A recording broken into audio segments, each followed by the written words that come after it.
Les banques et assurances ont joué un rôle majeur dans le développement de notre économie et de notre société actuelle. Elles ont participé à toutes les améliorations qu'on a pu avoir d'un point de vue sanitaire, d'éducation, technologique. Mais aujourd'hui, on voit bien que ce modèle ne fonctionne plus vraiment.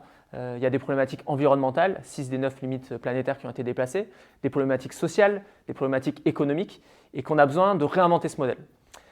Le problème, c'est que dans le développement de ce nouveau modèle et donc d'une économie circulaire, elles ont un peu du mal à comprendre le rôle qu'elles peuvent y jouer.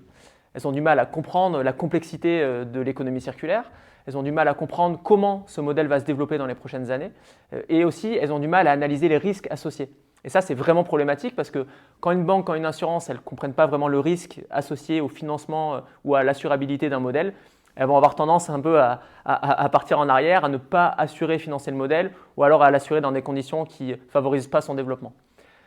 Par exemple, il y a quelques années, on avait accompagné un grand du BTP dans le réemploi de certains de ses matériaux d'un chantier vers un autre chantier. Et tout simplement, c'était heurté de plein fouet à un problème d'assurabilité. On avait les matériaux qui étaient disponibles, on avait le nouveau chantier qui était prêt à accueillir ces matériaux, mais on ne trouvait pas l'acteur qui allait être en capacité de dire « Ok, j'assure le fait que ce plancher qu'on démonte ici, il va être assuré dans ce nouveau modèle ». Et donc on voit, ça c'est vrai dans cet exemple-là, c'est vrai pour énormément d'autres exemples. Et donc on voit bien le rôle clé que peuvent jouer ces acteurs-là dans le développement d'une économie circulaire. Aujourd'hui avec Circulaire, on a décidé de regrouper des acteurs bancaires et d'assurance pour leur permettre d'exploiter leur plein potentiel dans le développement d'une économie circulaire.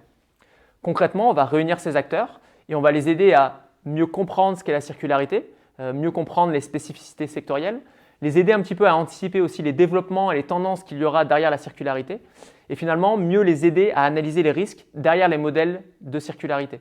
Notre objectif avec cette coalition, ça va être de réunir ces acteurs, de faire en sorte de les embarquer de manière beaucoup plus poussée vers le développement d'une économie circulaire et aussi de le dire, finalement de le dire à l'écosystème, de le dire à la sphère privée, de le dire à la sphère publique que les banques veulent s'engager dans une circularité, qu'elles vont avoir une grille de lecture qui va être plus ou moins commune et surtout qu'elles seront là pour financer, pour assurer les projets d'économie circulaire.